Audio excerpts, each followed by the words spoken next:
So let's begin. So this is the data collection awareness, data collection self-awareness course. This essentially a web application should make you aware of data collection. Without further ado, let's begin. So this is an introduction. I'm just going to give you a bit of background on data's influence and what data collection means. So as we enter the digital age, the influence of data analyzes increased drastically, and more importantly, it's only going to increase. It's not going to stop now. It's something we will not be able to escape whether we like it or not. From our school grades to the way we bank, data is being collected all the time. We're in the midst of a technological revolution, and data's importance is akin to oil's. But unlike oil, data is something that it's compulsory for us. If in this world, we cannot live without a phone, or it's very difficult to. We cannot live without the internet. It's very difficult to. Most jobs require such skills and such technology.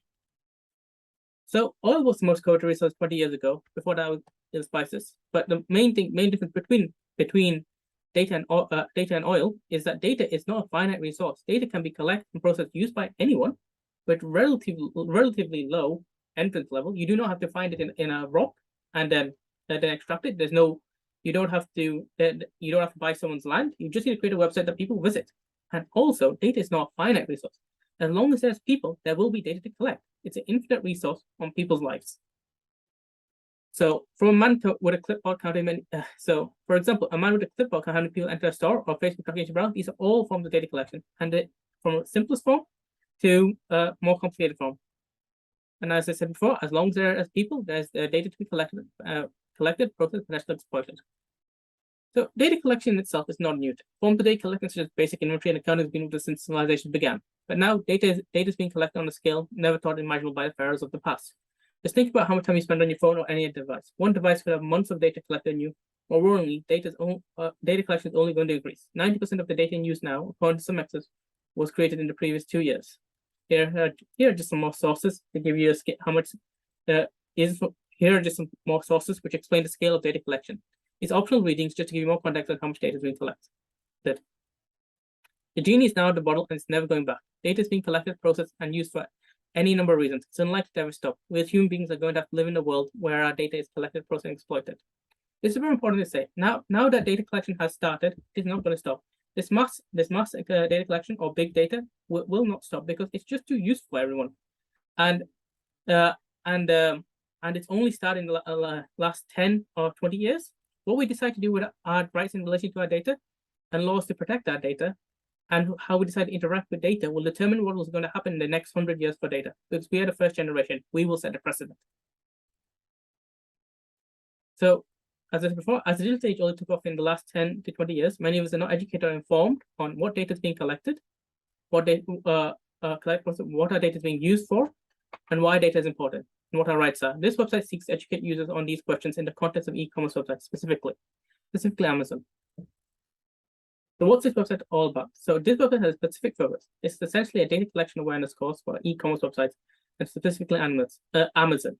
So why did I choose to focus on e-commerce websites? Basically, covering all aspects of data collection overall costs of the internet would be impossible for me. Additionally, because this website was created, I created a questionnaire to test people's knowledge on data collection, and I intend to adjust the content of the website /course to note course to the data I collected. If I find out many people know what data is being collected, but they'll know little about how it's being processed, there'll be more content on this website on how data is being collected, on how data is being processed. Again, making a questionnaire to cover all possible internet would be too broad and would not give me much information. So I had to narrow my focus down to e-commerce sites. Moreover, people use different e-commerce sites, and different e-commerce sites collect different amounts of data. I had to pick an e-commerce site that most people would be familiar with, and that is fairly ubiquitous to most users. So Amazon was chosen. Furthermore, Amazon is both a pioneer and innovator in data collection, so I thought it'd be the most appropriate. In fact, according to a former Amazon executive, they are a data company that just happens to sell products. Yep, so just covered that. Okay. So to sum things up, this is a data collection awareness course. It's specified for Amazon, but much of the content can be applicable to other forms of data. Just a little side note here. This is specifically for the UK law, but because the UK GDPR and the EU GDPR are very similar, most of this content will be applicable for use of the EU as well.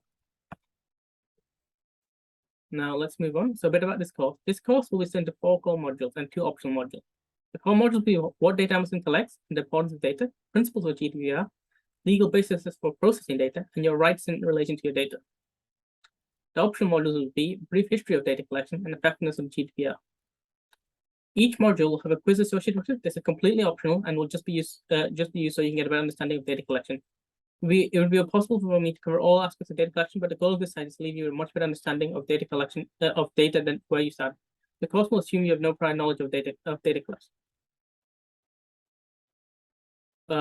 Look, I'm going to paint quite a bleak picture of data collection in the future, but it should not be understated how data collected and processed by organizations and governments have changed our lives for better. I'm sure many of us do not want to live in a world where Google search engine or Google Maps do not exist. Just from my own experience, the practicality of being able to ask question Google search engine and get relative correct answer in less than a second is something I take for granted.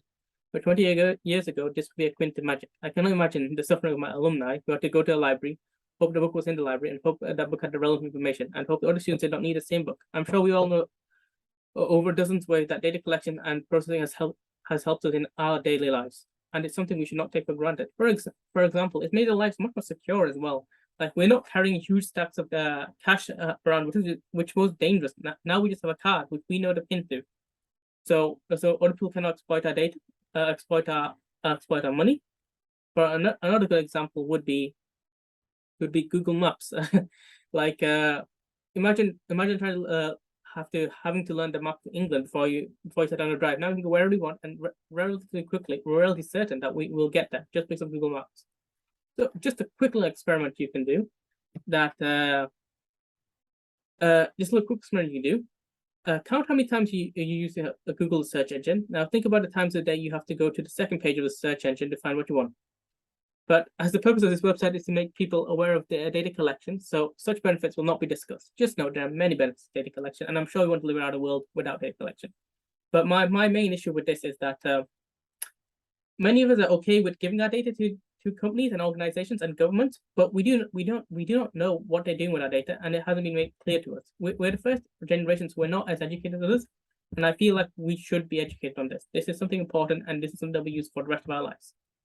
Our data will be collected now from the day we were born. Well, for me, it would be from the day I was probably 10 or 12. But for many kids who are starting to use the internet at 5 or 6, from 5 till the day they die, and that data will be collected of their next family and of their families and the next generation. So a profile of your family could be created by Google. Okay. So finally, this website has over 10,000 words. Though some people may like to read through each module like a traditional website, I would recommend playing the YouTube video and listening to me explain each module, and take the quizzes when you're ready. Yeah, this subject is quite large. I wouldn't say it's complex, but it's quite large, and I would recommend listening to the words like a podcast. The main issue is that I've tried to make it interesting by having some games in between the boring sections in my web application, but data collection is not the most riveting subject unless you're interested in it. Thank you very much, and we'll see you in the next module.